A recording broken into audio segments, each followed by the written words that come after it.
Hello, I'm Mako, and today I wanted to show off some of my favorite figures.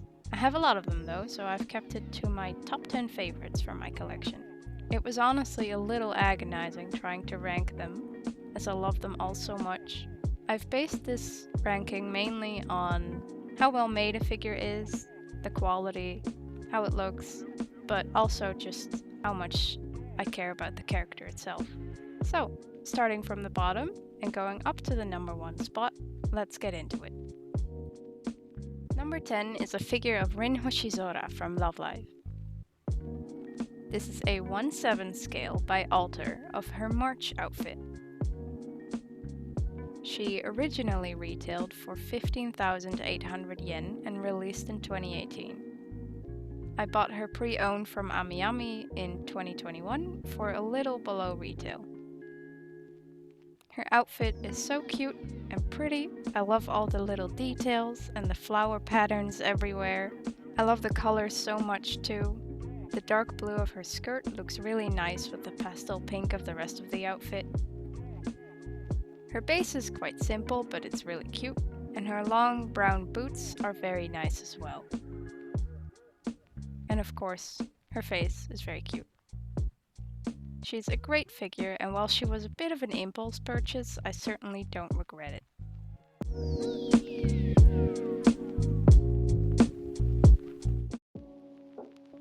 Number 9 is an original character, D from the A to Z line by Mythos.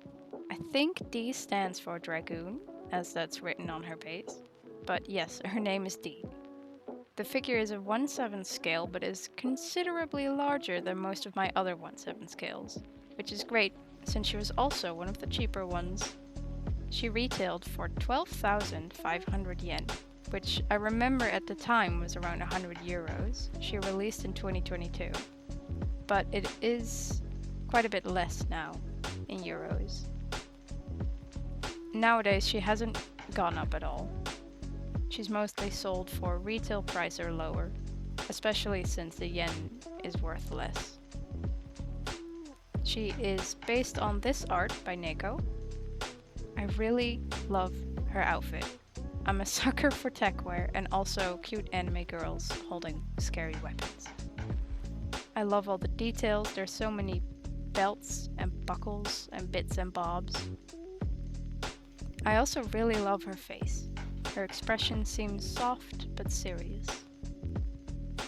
Her hair is nice, but the strands on the front are a bit awkward. Her weapon is amazing. It's very detailed and you can display it in 2 different ways. Either in 2 parts, so she's holding a gun and a sword, or as one long-ass lance. It's very long, like this, so she becomes a bit difficult to display. You can move the back part, which helps with displaying her in tighter spaces.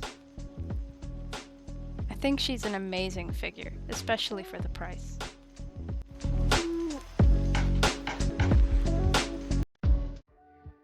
Number 8 is the 1/7 scale of Barbara from Genshin Impact by Kotobukiya. She retailed for 17,800 yen and released in 2022. At the time, I debated on whether or not to get her, so I didn't pre-order. Instead, I bought her in the beginning of 2023, pre-owned from AmiAmi for a little below retail. Currently, she seems to be around retail price still. This is just such a stellar figure. I'm so glad I picked her up. I'm not like the biggest Barbara fan, so that's why I held off at first. She's cute, but I don't think I've used her in-game for like 2 years. Her design is great though, and Kotobukiya perfectly captured each detail of her design so well. I love the big bow on the front of her dress and her book with her vision. It's all so detailed. I love how soft her hair looks, and her face is really nice. I didn't get the Kotobukiya exclusive face. Didn't really see the point, since both her eyes are closed in that one. The little music note things around her aren't really necessary. I can't really decide if I should take them off or not. They're still cute and add a little magic to the figure, but she doesn't really need them. The base is super cute. I love how bright it is. It's very reminiscent of Genshin's open world. Honestly, the only reason this figure isn't higher on this list is because I'm just not very attached to Barbara as a character, since this is such a perfect figure otherwise.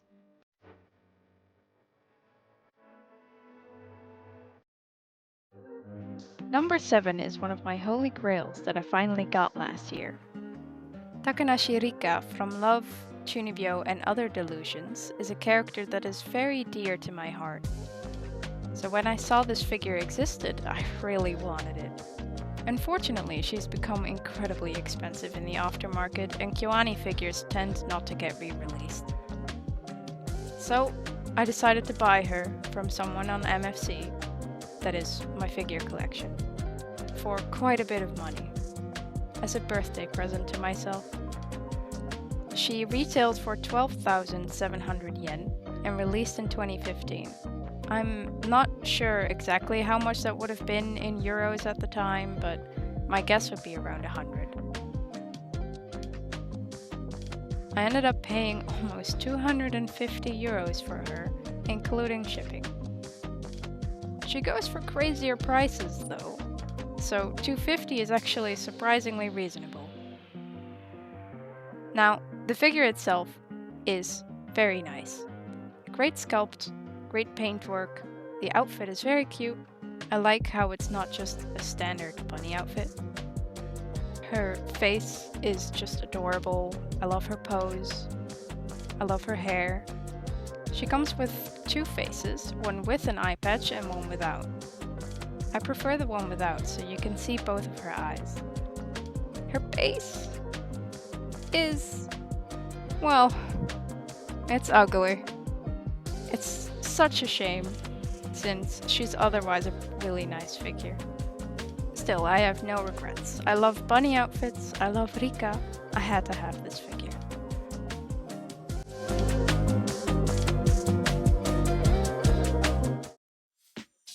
Number 6 is a Miku figure, currently my only Miku scale.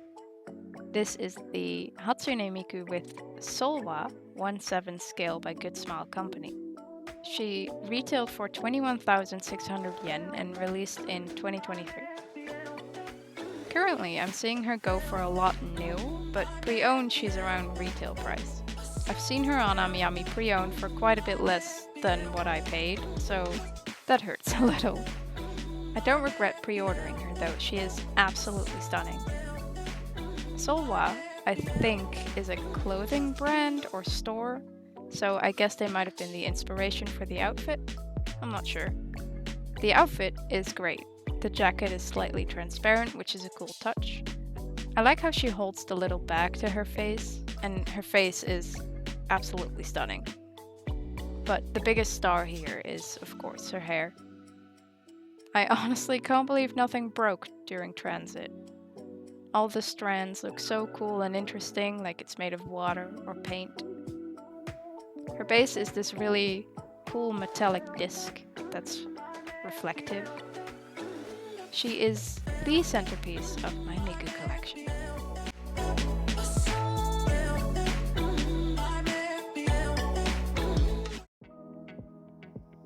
Up next, number 5, another Love Life figure, if you can believe it.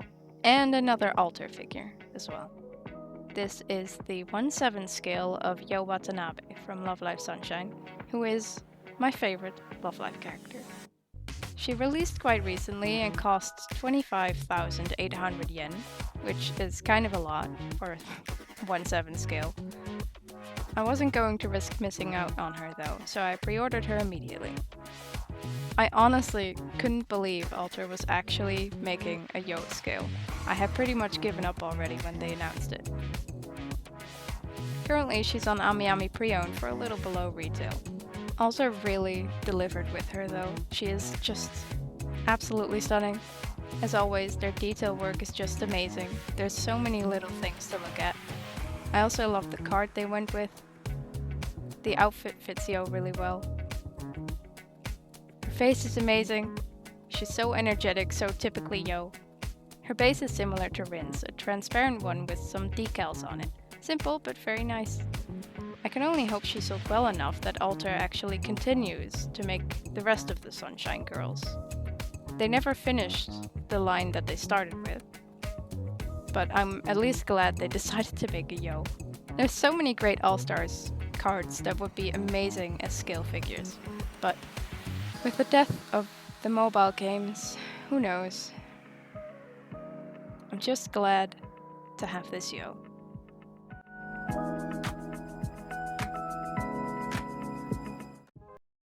Number 4 is the first quarter scale of the list. It is Nanami Chiaki from Danganronpa.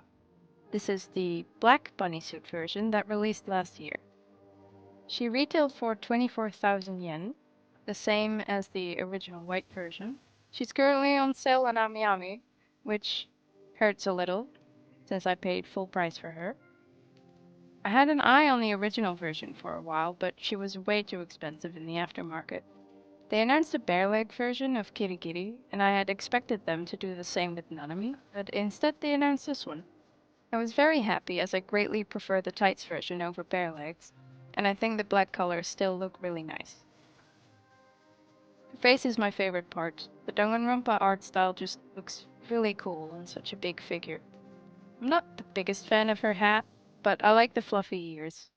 I like her a lot and would have a hard time choosing between this one and the white one if they were the same price.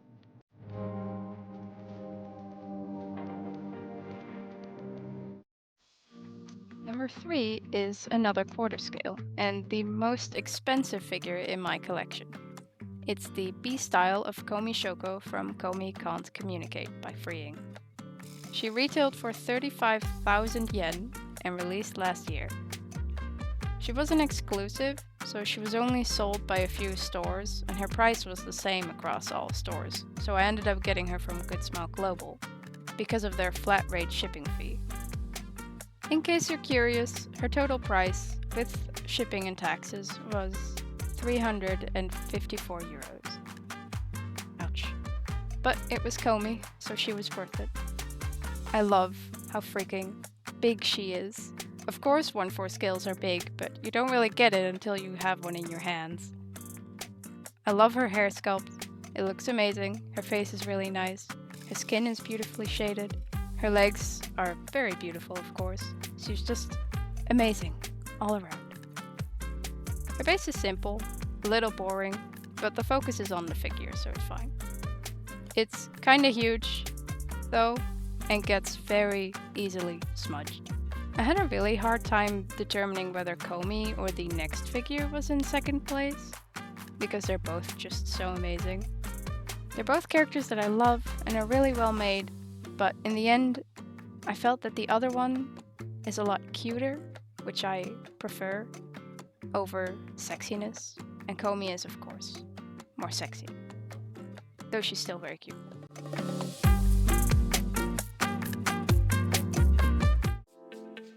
Number 2 is the final quarter scale. It is Aisaka Taiga from Toradora. It is the bunny version by Freeing, of course. She retailed for 27,000 yen and released in 2022. They also made a tiger version, but I already had this one, and I actually prefer this one, so I didn't get the tiger one. Oh, and they're also making bare leg versions of both of those for some reason. She seems a little oversaturated at this point. This one kinda tanked, perhaps because there are so many, and the tiger version is more popular. She's going for way below retail in the second-hand market. Anyway, onto the figure itself. I love her so much. The white bunny suit makes her look so sweet and innocent. I love the gloves and the yellow bow. I think Freeing may have padded her chest a little, because I feel like in the show she was completely flat. But she's still very cute. I actually binged Toradora in one day and then immediately ordered this figure. I really liked her just because of how she looked, but I hadn't seen the show, so I couldn't justify the price. So I binged it, so I could justify the price.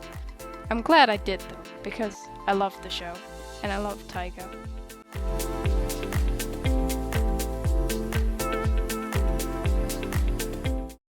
It might come as a surprise, but my number one favorite figure in my collection is an original character. It is the Time Compass 1/7 scale by Maethos. She retailed for 22,000 yen and released last year. She doesn't seem to have gone up much price-wise.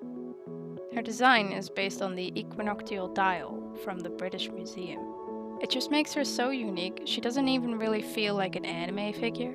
She feels like art.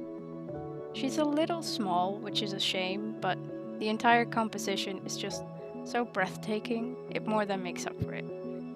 I love her eyes so much. The colors in them are so nice. The hair is a really nice color. I love her hat. I love all her clothes, all the little stars. The golden globe she sits on is really nice. The rings in the middle can actually be moved. I actually didn't need to think very long on who my number one figure was. It was this one. No contest, to be honest. I think it's mostly just because for me, figures are also art.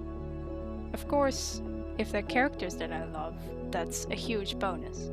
But I also buy a lot of figures of characters that I don't know. Not as many as characters that I do know, but still quite a few. And when it comes to figures as art, this one embodies that more than any other.